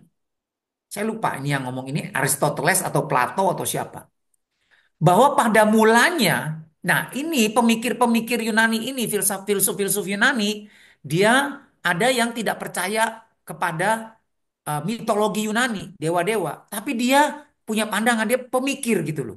Nah, logika, pakai logika. Jadi, menurut mereka, yang pertama ada di dalam alam semesta ini, yaitu Tuhan, itu adalah bukan bentuknya kayak pribadi, tetapi pikiran. Jadi pada mulanya yang ada di alam semesta ini, pencipta itu adalah suatu pikiran, suatu logika. Ya, ya. Nah itulah yang disebut first cause, ya, penyebab dari segala sesuatu. Nah, cara pikir ide begini, ide juga, idea, ya. Nah, makanya lihat nih, di sini disebut apa? Cause. Oke. Nah, doktrin, ya, doktrin. Terus kemudian preaching, question, ya, terus kemudian speech talk, ya. Nah, kayak begitu ya, reasoning. Nah, jadi eh, Yohanes pakai itu. Pada mulanya adalah ide, firman, suara, pikiran dari Tuhan. Dan pikiran itu adalah Tuhan juga. Dan Tuhan itu menjadi manusia, ya, Yohanes 1 ayat 14. Nah, jadi kalau bicara soal logos itu umumnya bicara soal firman Tuhan yang tertulis atau pribadi Yesus. Tetapi ini yang saya mau ngomong nih, rema. Memang dalam teks yang berbeda, logos sama rema bisa ditukar-tukar, tetapi secara spesifik rema itu bicara soal ini. Matius 4 ayat 4. Waktu Tuhan Yesus dicobai iblis, ya, waktu disuruh rubah batu jadi roti, tapi Yesus menjawab, ada tertulis, manusia hidup bukan dari roti saja, tetapi dari setiap firman yang keluar dari mulut Allah. Nah, firman di sini bukan logos, tapi rema. Rema. Ya. Nah, jadi ini bicara soal firman Tuhan yang hidup. Karena keluar dari mulutnya Tuhan langsung kepada kita. Ya. Kalau logos sih, semua orang baca logos belum tentu berubah. Tapi waktu dia baca logos itu dan logos itu menjadi hidup sepertinya Tuhan langsung ngomong sama dia. Nah, itu yang mengubah manusia. Itu yang menghidupkan manusia. Karena di sini jelas teksnya bicara. Yesus menjawab, ada tertulis manusia hidup bukan dari roti saja, tapi dari setiap rema yang keluar dari mulut Allah. Ya. Nah ini, kita perlu belajar firman Tuhan, hafal ayat sampai dapat rema. Caranya gimana? Renungkan, gali, buat kita mengerti. Artinya, benar-benar menggali keluar maknanya kayak tadi itu soal berhutang. Jadi waktu kita belajar begini, itu kan membuat kita dapat pencerahan kan. Nah, pencerahan itu juga membuat kita jadi sadar kan. Oh iya lu begini, terbuka kan pikiran kita. Itu juga boleh dibilang seperti rema. Nah, waktu kita inget terus, bayangin terus, itu jadi bunyi sama kita. Beda deh. Ada satu waktu kita dengar itu kayak ada macam-macam rasanya. Bisa seperti tusuk, seperti kayak, aduh, bener-bener kena nih gua nih. Atau kayak seger gitu loh. Ya kan, kayak air yang seger gitu loh. Atau seperti makanan yang mengenyangkan kita. Aduh, rasanya puas deh. Ada sukacita, ada damai, ada kemerdekaan waktu kita, wow, ternyata begini ya. Nah, itu rema tuh. Nah, kita harus belajar firman Tuhan sampai begitu. Itu yang menghidupkan kita. Itu yang buat kita bertumbuh dan jadi kuat. Itu yang buat kita bisa mengalahkan daging. Hafal ayat, tahu ayat Alkitab aja nggak bisa. Ya, contohnya orang Farisi, ahli Taurat, hafal ayat, tapi nggak mengubah hidup mereka.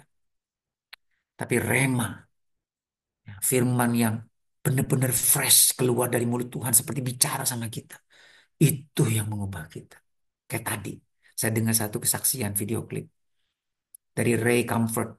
Ya, dia penginjilan, ada satu orang. Ya, dia ketemu di pantai, dia penginjilan orang itu. Tanya, kamu Kristen? Iya Kristen. Kamu merasa gimana? Kamu beres? Selamat? Iya selamat. Kamu orang baik-baik? Iya. Iya kan? Terus ditanya, kamu kapan terakhir nonton video porno? Bulan lalu. Nah, ya kan? Terus kemudian, nah, artinya itu kan firman Tuhan bilang berzina. Ya, tapi saya sudah minta ampun. Oke. Oh enggak, dia nggak bilang bulan lalu. Terus kemudian, bagaimana? Kamu berzina nggak? Iya. Kamu hidup sama perempuan lain di luar nikah? Iya. Artinya kamu pezina. Iya kan? Nah, terus kemudian dibongkar lagi. Kamu bohong nggak? Kamu masih gini, nih. Iya, iya, iya, iya. Nah, jadi kamu perlu bertobat. Nah, karena Tuhan mengasihi kamu. Kalau kamu bertobat datang ke Tuhan, kamu serahkan hidup kamu ke Tuhan. Apa artinya repent? Kata bertobat tuh, artinya bertobat tuh sekali, tapi setiap hari juga kamu bertobat. Tiap kali jatuh kamu bertobat, kamu menyesali dosa kamu. Ya, kamu ingat karena kamu kasih karunia Tuhan yang menyelamatkan kamu. Karena itu kamu mau jaga kasih karunia itu. Kamu tidak mau sia-siakan kasih karunia itu. Oke, habis itu mau nggak kamu berdoa sama saya? Ya kan, minta ampun dan undang Yesus jadi Tuhan atas hidup kamu. Mulai sekarang kamu jadi hamba Tuhan, kamu pengikut Dia sejati. Mau berdoa sama Dia. Udah berdoa kan? Habis selesai berdoa, terus ditanya, gimana kamu? Tiba-tiba dia nangis, nangis sampai apa ya? Gak bisa ngomong gitu loh. Lalu ditanya, kenapa kamu nangis? Terus dipelok kan. Kenapa kamu nangis? Iya, tadi pagi saya rasanya udah apa ya? Udah rasanya kalau orang Jakarta bilang, aduh ampas banget nih hidup. Kayaknya gue tuh udah capek. Ya, nggak tahu deh. Gue sama cewek gue juga udah, aduh gimana ya? Kumpul kebo terus kayaknya. Aduh, kayaknya juga banyak ribut segala macam. Gue juga udah capek. Atau mau gimana nih sama cewek gue. Hidup juga kayaknya begitu-gitu aja. Jenuh saya sama hidup saya, katanya. Jadi pagi-pagi tadi saya berdoa sama Tuhan. Tuhan, tolong buka jalan. Supaya saya ketemu jalan yang benar, Tuhan. Tolong. Nggak taunya ketemu ini. Wah, rupanya ini jawaban Tuhan ya. Betul. Iya. Ya. Waduh, dia bilang Tuhan itu. Nah, itu. Tuhan lagi bicara tuh sama dia. Ya, Tuhan jamah hidup dia tuh. Nah, ini. Itu rema. Ya. Itu yang menyegarkan dia. Itu yang menguatkan kita. Ya, jadi kita itu rema. Nah, waktu kita dapat rema, kita pikirin terus, kita renungin terus ya firman Tuhan yang dong banget di kita itu, teguran, entah penghiburan apapun juga. Ya, nah itu yang membuat kita akan sanggup mematikan apa perbuatan-perbuatan daging tanpa beban berat seperti yang tadi Pak siapa tadi bilang. Ya kan. Jadi bukan karena oh nggak boleh begini nih. Ya memang disiplin juga perlu. Karena kita juga perlu menyangkal diri, ya kan. Kita bisa marah, kita bisa bisa bisa kecewa, bisa kepahitan, bisa tapi kita akan cepat ya, bertobat. Ya. Nah, nah jadi kalau kita dengan cara begitu mematikan perbuatan-perbuatan tubuh kita, kita akan hidup. Nah, Itu menunjukkan kita anak Allah yang sejati. Karena kita dipimpin oleh Roh Allah. Ya, kira-kira gitu ya. Oke, ada yang mau tanya sampai sini?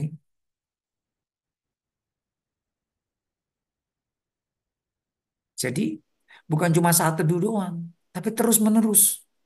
Nggak boleh lengah. Pernah nggak teman mengalami?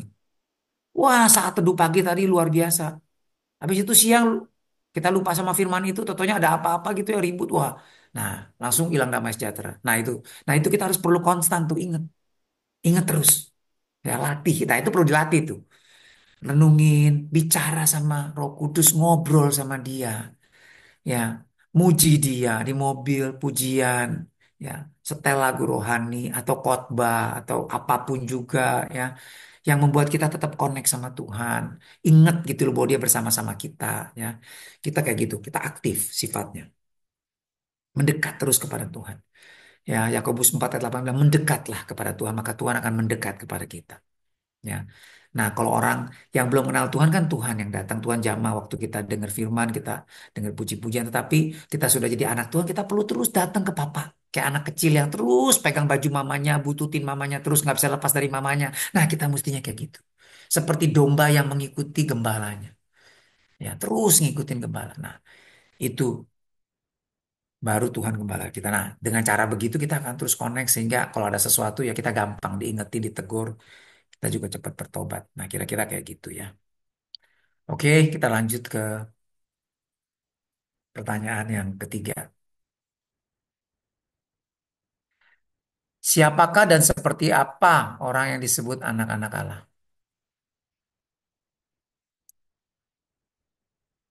Apa sih ciri-cirinya orang yang disebut anak Allah? Berdasarkan konteks perikop ini ya.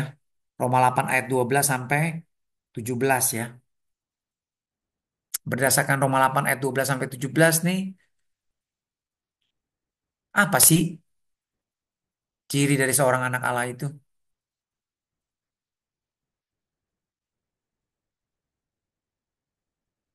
Silakan.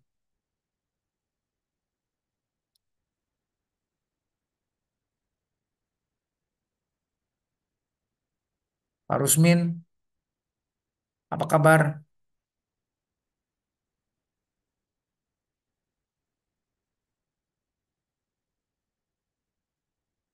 Siapa lagi nih? Ya.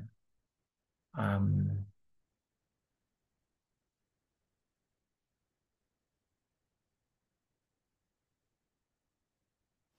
ada wanita bijak ya di sini ya. Fungling. Oh, Fungli. Silakan wanita bijak boleh, Ibu Fungling.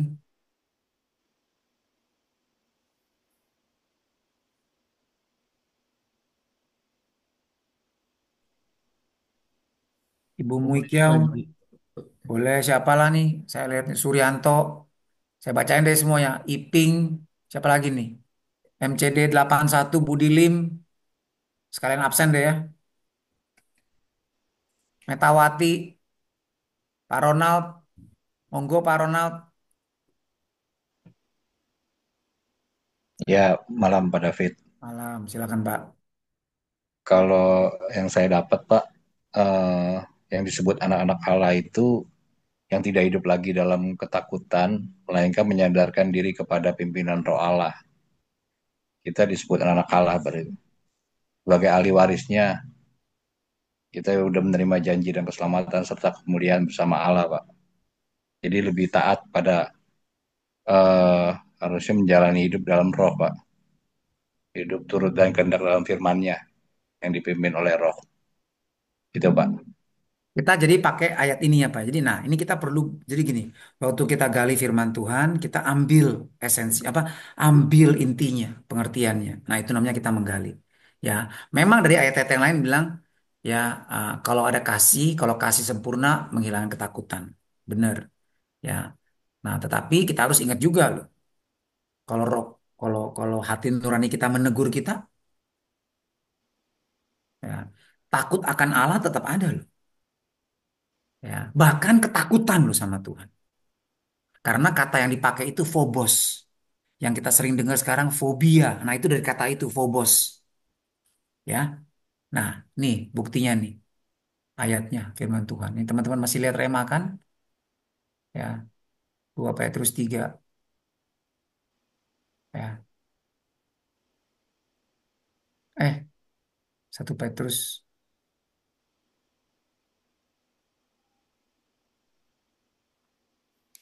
Nih, kita anak Allah kan? Nah, ini jelas nih. Dan jika kamu menyebutnya Bapa, jadi kita anak Allah, yaitu Dia yang tanpa memandang muka menghakimi semua orang menurut perbuatannya, maka hendaklah kamu hidup dalam ketakutan. Nah, loh, katanya anak Tuhan gak ketakutan. Ini hidup dalam ketakutan selama kamu menumpang di dunia. Nah, kata ketakutan di sini itu dari kata Yunani phobos, Oh bos. ya.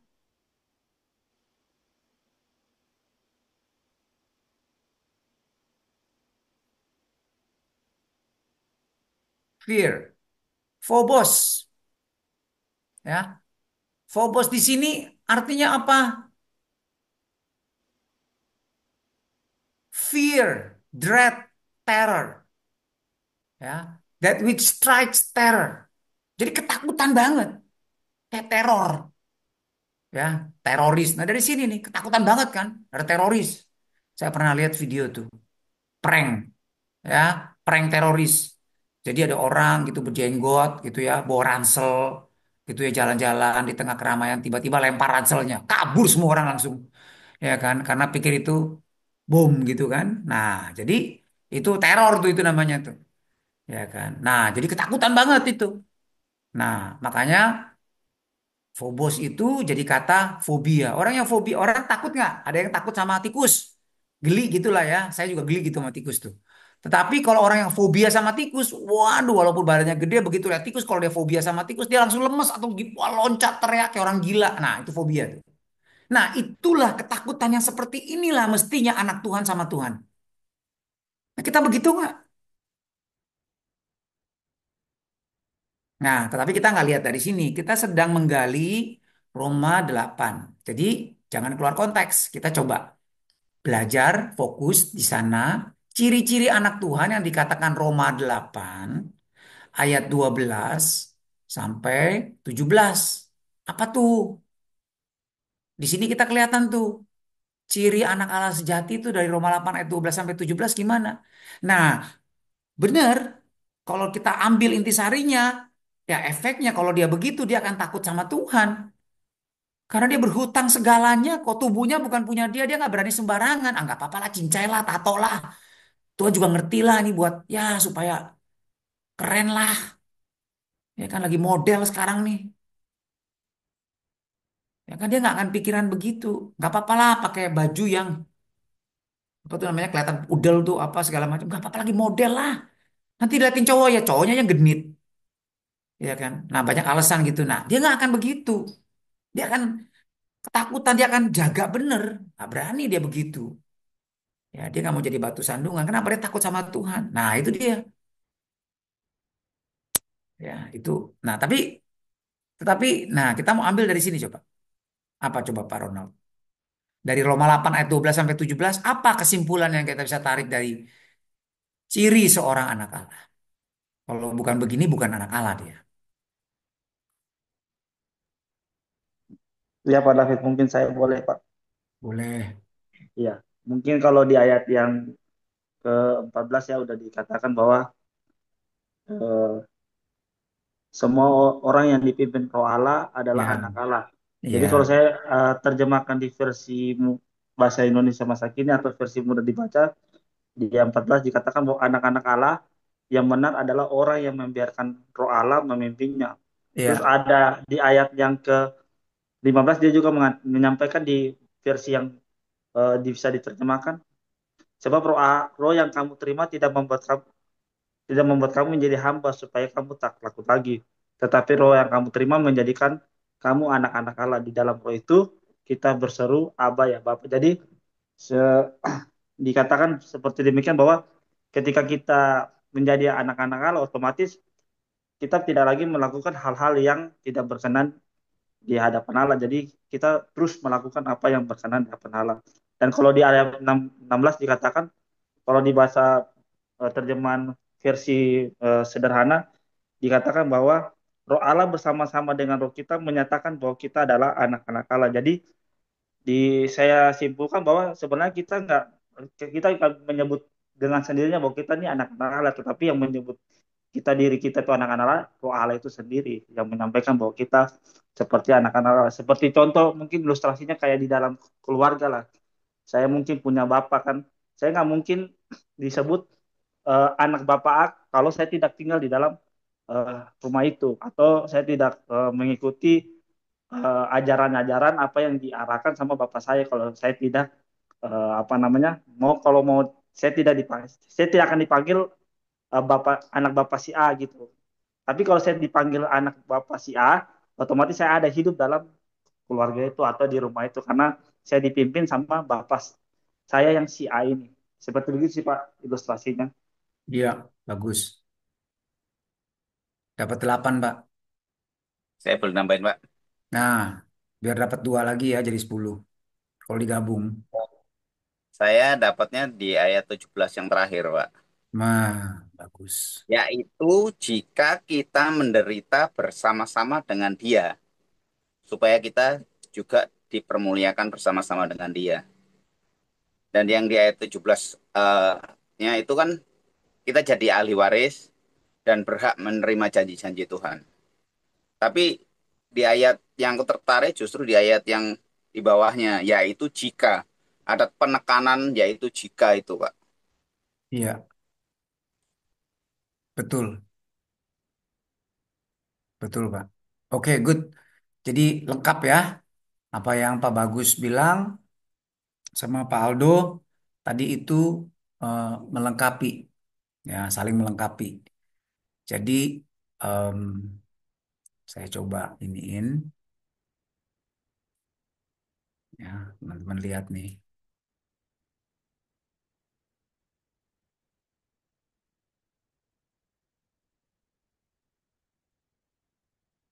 ya.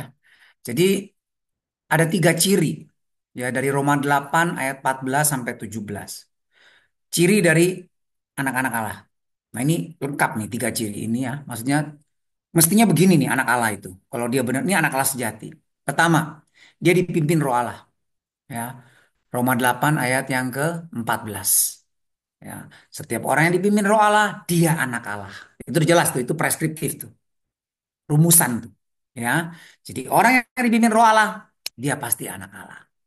Nah, yang kedua, orang yang sungguh-sungguh percaya kepada Yesus akan memiliki kesaksian dalam dirinya. Dia nggak usah diyakin-yakinin lagi. Tenang, kamu anak Allah. Kamu pasti selamat. Sekali selamat tetap selamat. Tenang, kamu harus percaya, jangan takut. Pasti Tuhan sudah menebus dosa kamu dulu, sekarang sampai selama-lamanya. Tenang, percaya. Oke? Sip. Nggak perlu digituin. Walaupun orang bilang, hah, lu lagi. Lu dulu tuh begajul. Pakai narkoba lebih parah dari gua. Main cewek lebih rusak dari gua. Lu tuh. Ya kan? Lu kan kacau banget lu. Kerja juga banyak nipu-nipunya. Lu lagi anak Tuhan, lu lagi selamat. Enggak. Ada kesaksian di dalam dia. Bahkan bukan cuma dia yakin-yakinin, bukan. Kenapa? Karena ada roh Allah yang di dalam dia yang membuat dia tuh yakin. Kenapa? Dan ada kelihatan ekspresinya juga. Perubahan hidupnya juga kelihatan. Ya. Dia punya hati yang lembut, cepat bertobat, cepat peka sama dosa. Enggak dibilang, itu dosa lu. Oh enggak ah, enggak apa-apa lah. Cincai lah, jangan munafik lah, jangan sok suci lah lu. Enggak begitu dia. Sensitif dia sama dosa. Ya. Jadi kelihatan gitu loh, ada kesaksian di dalam dia. Jadi nggak usah diyakin-yakinin. Kamu anak Allah, nggak usah. Nggak usah ikut kelas SP, bahkan nggak perlu kelas. Maksudnya gini, kelas SPK bagus ya, membuat kita mengerti. Perlu kita mengerti. Tetapi maksud saya tuh banyak orang juga nggak ikut SPK kan, tapi dia lahir baru, dia mengalami Tuhan. Nah, dia punya kesaksian batin tuh, punya keyakinan. Ya, makanya kalau Bapak Ibu nanti baca Di Roma 10 nanti. Ya, Roma 10 ayat 9-10. Sebab dengan hati kita percaya, dengan mulut mengaku kita selamat. Jangan kita pikir sekarang, oh kalau gitu percaya dalam hati, mengaku dengan mulut, doa gitu ya, terima Yesus, selamat gitu ya. Bukan itu yang dimaksud Roma Roma 10 9 10. Tetapi di situ konteksnya adalah pada zaman itu kalau orang berani mengaku secara terbuka Yesus adalah Hotheos, Yesus adalah Kurios, siap-siap dia ya dihukum karena memberontak kepada kaisar. Karena kaisarlah satu-satunya Kurios ya. Seorang penatua Smyrna, Polikarpus itu dibakar hidup-hidup tuh karena tidak mau mengaku kaisar adalah Kurios. Kaisar Roma adalah Tuhan. Dibakar dia umur 86. Ya jadi kayak begitu loh. Nah, mereka berani walaupun dikasih makan binatang buas. Kenapa? Mereka nggak takut. Kenapa? Mereka lebih takut sama Tuhan daripada sama manusia. Kenapa? Ada kesaksian batinnya. Di dalam dia Roh Kudus bersaksi bahwa dia milik Allah, dia kepunyaan Allah, dia anak Allah. Jangan takut. Ya, sampai ada yang bilang begini, nggak apa-apa. Singa makan gua, ayo singa makan gua, nggak apa-apa. Paling sebentar gua sakit, habis itu gua akan ketemu Allah, Bapa di sorga. Nah itu loh, bukan mau mati, mau bunuh diri ya, bukan ya, cari mati, bukan. Tetapi mereka nggak takut sama kematian. Kenapa? Ya ini tadi ada kesaksian yang kuat di dalam dia. Nah ini nggak bisa dibuat-buat, natural. Nah itu ciri yang kedua. Nah ciri yang ketiga yang Pak Bagus bilang tadi. Jika kita sungguh-sungguh anak Allah, maka kita akan menerima segala janji Allah dalam kekekalan bersama Kristus. Yaitu, bila kita di dunia ini menderita bersama Kristus. Maksudnya apa menderita bersama Kristus? Ya menyangkal diri, pikul salib, siap bayar harga, terus melekat kepada Kristus, ya menjadi hambanya. Ya bandingin tuh sama Matius 16 ayat 24 nih, coba saya ini ya.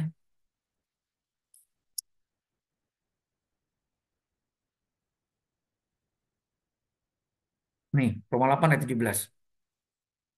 Tuh, Matius 16 ayat 24. Lalu Yesus berkata kepada murid-muridnya, setiap orang yang mau mengikut aku, dia harus menyangkal diri. Memikul salibnya dan mengikut aku. Yohanes 12 ayat 25-26. Barang siapa mencintai nyawanya, ia akan kehilangan nyawanya. Tetapi barang siapa tidak mencintai nyawanya di dunia ini, ia akan memeliharanya untuk hidup yang kekal. Barang siapa melayani aku, ia harus mengikut aku. Dan di mana aku berada, di situ pun pelayanku akan berada. Barang siapa melayani aku, ia dihormati Bapa. Ya, di tempat itu, Kisah Rasul 14 ayat 22.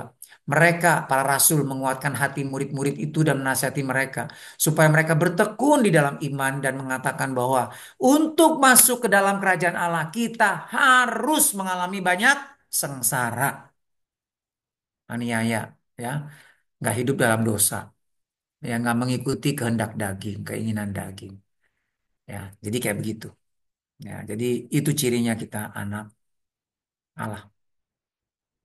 Oke, sampai sini ada yang mau tanya?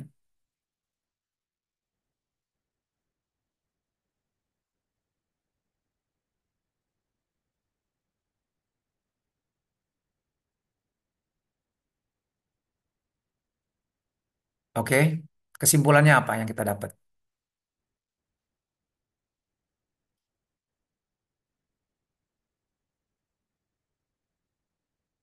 Jadi kesimpulan ini adalah sintesis, ya, kumpulan dari poin-poin yang kita bahas tadi. Nah, ini cara ini saya kasih contoh cara kita menggali firman, ya. Mungkin yang kuliah di STLET kayak Pak Wiwit segala macam, ya, di dalam kelas eksegesis kan itu sampai kata per kata ya, digali ya kan? Nah, dilihat konteksnya juga kan, atas bawah, ya kan, pasal sebelumnya, pasal sesudahnya dilihat juga cerita latar belakangnya segala macam. Nah, kita nggak sampai kayak begitu.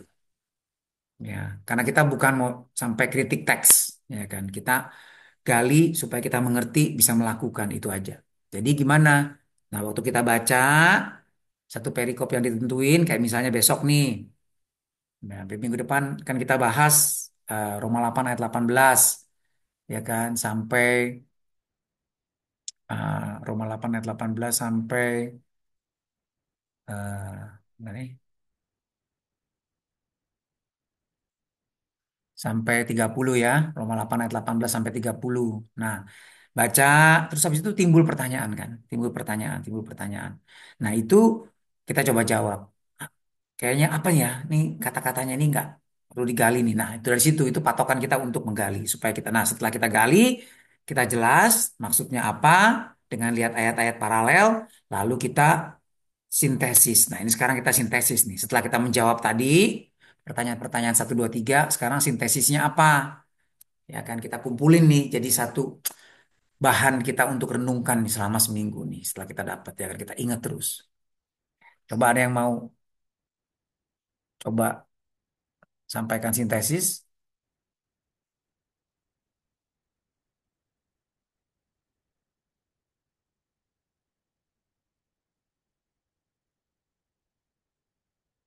Semangat dong ya, teman-teman ya.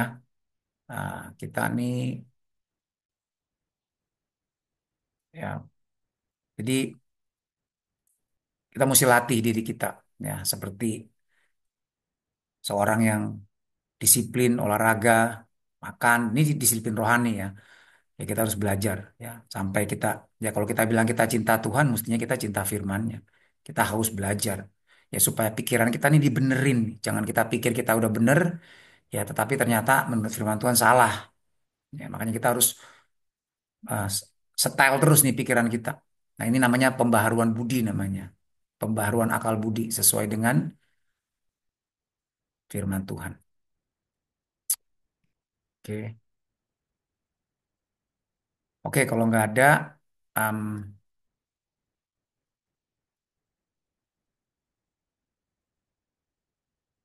saya share ya. Jadi, apa pesan firman Tuhan yang kita dapat dari perikop ini? Satu, orang Kristen adalah orang yang ditebus Kristus. Dari yang sebelumnya adalah budak dosa dan kebinasaan, sehingga mestinya kita sadar bahwa kita berhutang kepada Tuhan. Ya, maka kita rindu selalu memuliakan namanya. Tapi kenyataannya banyak orang Kristen lupa dia berhutang sama Tuhan. Ya, banyak orang di dunia juga gitu ya, kalau punya utang lupa atau suka melupakan diri, apa melupakan utangnya gitu ya. Atau lebih tepat tidak merasa berhutang sehingga sering bersungut-sungut, malas melayani, enggan menderita bagi Kristus. Nah, ini yang harus kita berjaga-jaga supaya jangan begitu ya. Ini namanya meninggalkan kasih mula-mula. Hati-hati itu. Teman-teman, saya mau tanya, kalau meninggalkan kasih mula-mula selamat nggak?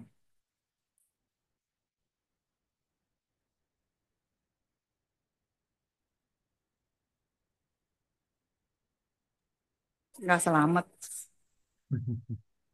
Iya. Nah, itu kita gali nanti itu di Wahyu 2 tuh, ayat 1 sampai 7 ya. Surat kepada jemaat di apa malaikat apa kepada penatua di Efesus. Ya. Mereka sudah tinggalkan kasih yang mula-mula.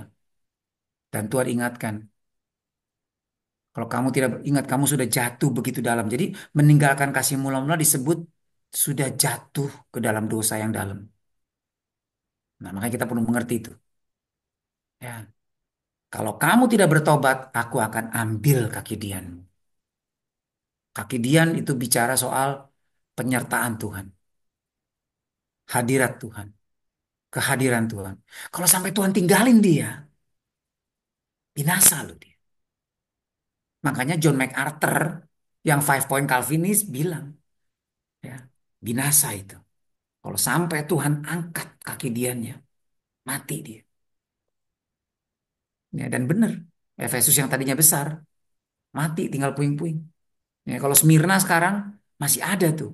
Bahkan masih ada gereja Ortodoks, ada gereja Katolik di situ. Ya, masih ada gereja Armenian di situ. Di Smyrna sekarang ya. Ya. Efesus habis tinggal puing-puing. Padahal itu kota besar, kota pelabuhan. Oke ya. Nah, jadi itu kita perlu ya ingat dengan kita merasa berhutang kita akan punya hati yang mengasihi Tuhan. Yang kedua, saat kita lahir baru kita menerima Roh Kudus sebagai meterai, tanda milik kepunyaannya sehingga kita diberi kasih karunia untuk menang atas dosa asal kita sungguh-sungguh taat kepada pimpinan Roh Kudus. Ya. Em, Ya. Artinya menjaga pikiran kita agar hanya memikirkan semua yang dari Tuhan, yaitu yang suci, yang baik, yang mulia, yang benar, ya, yang adil, yang patut dipuji. Ya, pikirin semuanya itu. Nah, itu cara mengalahkan daging. Nah, tanda ciri yang jelas bahwa kita adalah anak-anak Allah adalah bahwa kita dipimpin Roh Kudus. Kita terus mengikut Tuhan Yesus dengan menyangkal diri pikul salib, serta belajar kepada Kristus lewat firman-Nya dan lewat mentaati firman-Nya. Amin. Nah, minggu depan ya, kita akan bahas Roma 8 ayat 18 sampai 30. Nah, perhatiin ya. Pertanyaannya selalu apa artinya? Roma 8:18. Apa artinya Roma 8 ayat 19-25? Apa artinya Roma 8:28? Apa artinya? Apa artinya? Ini adalah pertanyaan menggali, eksegesis.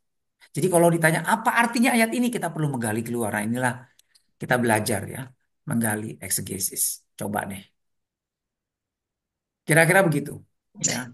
Sampai di sini kita sudah selesai. Tadi pagi Oke. adanya muka kasihan amat.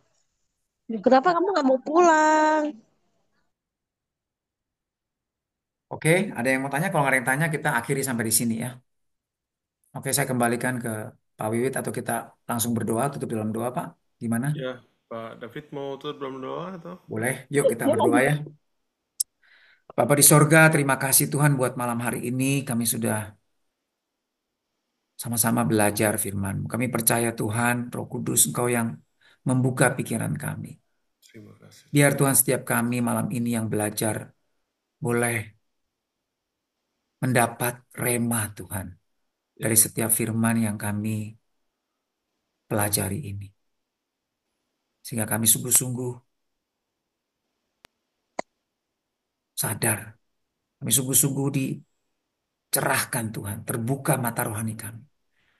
Sehingga kami dibuat semakin semangat Tuhan. Ya. Ada kekuatan, ada penghiburan. Karena kami tahu Tuhan, kami diingatkan akan kasih-Mu, bahwa kami berhutang segalanya kepada Engkau Tuhan. Dan kami bersuka cita Tuhan, karena Engkau begitu baik kepada kami. Tapi biar juga Tuhan, di samping itu Tuhan, kami juga punya hati yang sungguh-sungguh hormat dan takut kepada Engkau Tuhan. Ya. Dan semua yang ada pada kami bukan milik kami. Karena itu kami mau ingat Tuhan untuk tidak memperlakukan tubuh kami sesuka kami.